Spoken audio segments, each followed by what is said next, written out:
ఈ GST fraud కేసులు చాలా ఉన్నాయి సార్. జిఎస్టీ ఫ్రాడ్ కేసులు సపోజ్ ఎట్లా ఉంటాయంటే సార్, వాటిని అరికట్టాలి సార్. ఫస్ట్ వాటిని అరికడితే సగం బాధ పోతుంది సార్. 2 కంపెనీలు పుట్టిస్తాడు ఆయనే. ఈ కంపెనీ నుంచి ఈ కంపెనీకి వస్తువులు అమ్మినట్టుగా చెప్తాడు.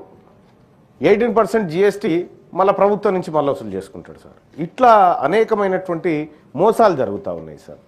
నకిలీ ఆధార్ కార్డులు, నకిలీ ఓటర్ ఐడి కార్డులు పెట్టి కంపెనీలు సృష్టించి వే బిల్లులు అని చెప్పి రకరకాల జిఎస్టీ ఫ్రాడ్లు జరుగుతూ ఉన్నాయి సార్. ఇవి పెద్ద వ్యాపారస్తులు ఇవి చేస్తారు. కానీ చిన్న చిన్న వ్యాపారస్తుల పరిస్థితి ఏంటి సార్? మరి వాళ్ళకు సీఏలు పూర్తిగా అవగాహన ఉండదు, జిఎస్టీ మీద పెద్దగా అవగాహన అవి ఏమి ఉండవు సార్. సో కాబట్టి చిన్న వ్యాపారాలను దృష్టిలో పెట్టుకొని కూడా కొన్ని చట్టాలు చేయాల్సినటువంటి అవసరం ఉంటుంది సార్. ఇప్పుడు 74A తీసుకొచ్చినారు సార్. ఇందులో 74A గతంలో 73, 74 ఉండే సార్.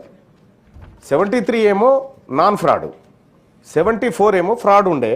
ఈ రెండింటిని కలిపి 74A తీసుకొచ్చినారు సార్. దీని ద్వారా సార్ కొంతవరకు వ్యాపారస్తులకు భద్రత అనేది కలుగుతుంది సార్. అది కాదనలేంది. ఎందుకంటే అప్పుడు జిఎస్టీ అధికారి వచ్చి డైరెక్ట్ పట్టుకొని దాని మీద కేసు మీద ఫ్రాడ్ అని రాసిపోతే కథమే సార్. ఇక అంటే కోర్టులలో విచారణ తేలక ముందుకే ఈయన ఫ్రాడ్ అని రాసిపోతాడు. ఫస్ట్ రాసిపోగానే ఈయనే దోష అవుతూ ఉంటాడు. సో చివరిలో విచారణ అనంతరం ఆయన దోష కాదా అనేది కోర్టులు చెప్తాయి సార్. అట్లా అదొక సమస్య ఉండే సార్. దాన్ని సవరించినందుకు ప్రభుత్వానికి కూడా ధన్యవాదాలు తెలియజేస్తా ఉన్నా. కానీ కాకపోతే ఏంటంటే సార్, ఈ చిన్న వ్యాపారులు ఎక్కువగా ఈ అవగాహన లేని కారణంగా కొన్ని ఫ్రాడ్ కేసులలో కానీ లేకపోతే కొన్ని నాన్ ఫ్రాడ్ కేసులలో కానీ ఇరికేటువంటి అవకాశం ఎక్కువగా ఉంది. సో వాళ్ళని అవేర్నెస్ చేసేటువంటి కార్యక్రమం ప్రభుత్వం చేపట్టాలి సార్.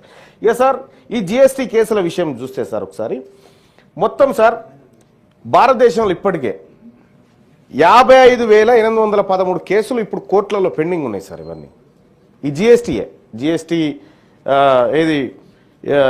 ఎవేజన్ కేసులకు సంబంధించినటువంటి సార్.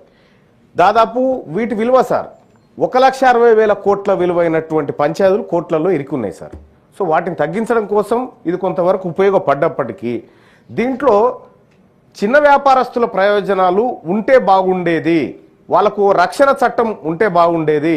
ఇప్పుడు ఇనుప ముక్క దొంగతనం చేసిన ఆయనకు అదే కథ, లేకపోతే లారీ ఎత్తుకొని పోయిన ఆయనకు కూడా అదే కథ అవుతుంది ఇలా.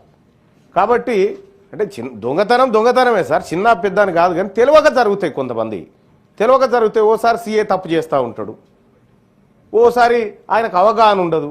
దాంతో కొద్దిగా ఇబ్బందులు జరుగుతూ ఉంటాయి సార్.